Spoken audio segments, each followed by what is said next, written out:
Bueno, es el momento de arrancar con una exploración profunda y rigurosa sobre uno de los textos más dinámicos, más crudos y, sinceramente, más enigmáticos de la antigüedad literaria y religiosa.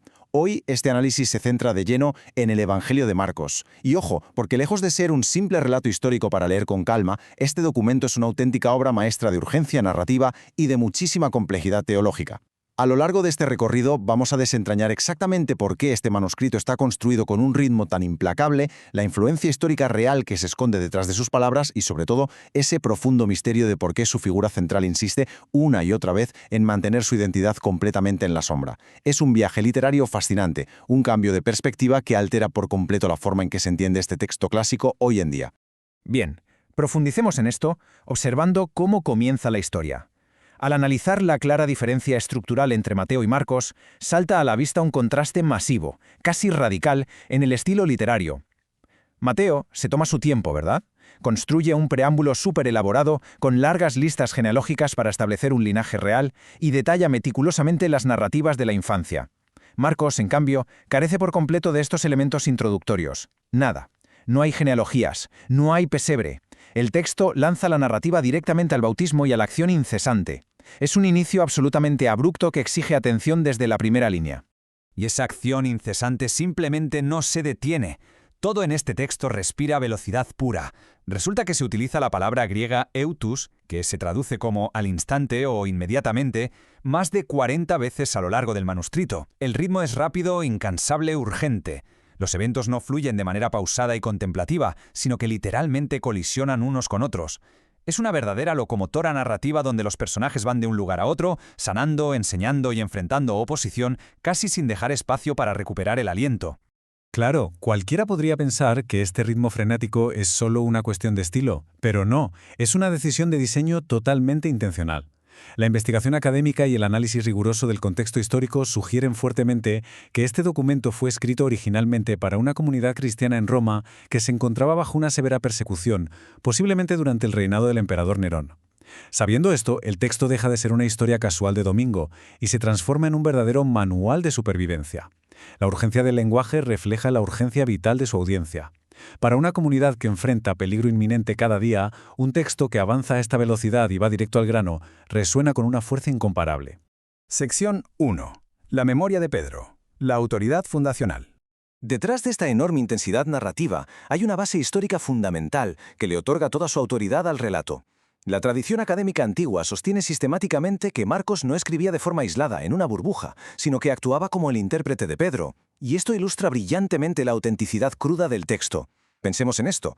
Si este documento fuera simple propaganda fabricada, los líderes fundacionales serían presentados como héroes perfectos y sin manchas. Sin embargo, en estas páginas ocurre exactamente lo contrario.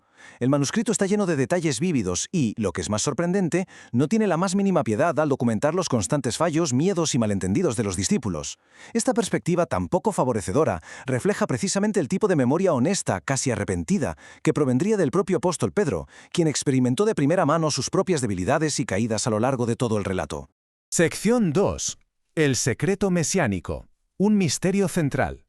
Ahora es necesario reducir el ritmo por un momento para poder adentrarnos en el núcleo teológico de esta exégesis. A pesar de la acción súper rápida y los milagros asombrosos que acabamos de ver, hay un patrón extraño y muy constante que atraviesa toda la obra, el llamado secreto mesiánico. Una y otra vez, tras realizar un acto de poder sobrenatural enorme o ser reconocido públicamente, Jesús ordena estrictamente a todos guardar un silencio absoluto sobre su verdadera identidad. Detengámonos en esta paradoja, porque una figura dotada de un poder ilimitado, capaz de dominar la naturaleza y la enfermedad con una palabra, exigiría el anonimato. En una época donde cualquier líder buscaría amplificar sus logros a los cuatro vientos para ganar seguidores, esta exigencia de ocultar activamente su propia identidad resulta completamente desconcertante. Es un misterio que requiere una clave de lectura muy específica para poder ser desentrañado. Y bien, la resolución a esta gran tensión reside en las expectativas cruzadas de la época. Existía una profunda anticipación popular en aquel entonces por un Mesías que llegaría con gloria política y poder militar absoluto para derrocar al Imperio Romano. Pero la teología de Marcos insiste en que esa comprensión es fundamentalmente errónea. El texto oculta la identidad de Jesús porque, desde la perspectiva del autor, nadie puede comprender verdaderamente quién es Él, fijándose única y exclusivamente en sus milagros. La verdadera revelación que propone el autor no es la de un conquistador político, sino la del siervo sufriente descrito en la antigua profecía. Es decir, su identidad plena solo se puede comprender de verdad a la sombra de la cruz. Sección 3. La paradoja del servicio. Un cambio de paradigma. Este cambio radical de paradigma transforma completamente la definición de lo que es el discipulado en la obra. Si el líder no es un rey terrenal coronado en oro, sino un siervo que avanza directamente hacia una ejecución, entonces seguirle implica un coste inmenso. El discipulado no es un camino hacia el prestigio social o el poder. Seguir a esta figura significa explícitamente tomar la propia cruz. Y recordemos que esto era un símbolo literal de tortura y muerte en el Imperio Romano, lo cual constituía un mensaje extremadamente pertinente y escalofriante para aquellos lectores originales en Roma que ya enfrentaban persecución. Y este versículo central resume a la perfección toda esa arquitectura ideológica, porque el Hijo del Hombre no vino para ser servido, sino para servir y para dar su vida en rescate por muchos. El secreto se mantenía simplemente porque revelar la identidad antes de tiempo habría generado expectativas de dominio territorial. Aquí queda clarísimo que la misión fundamental se basaba desde el primer minuto en el autosacrificio.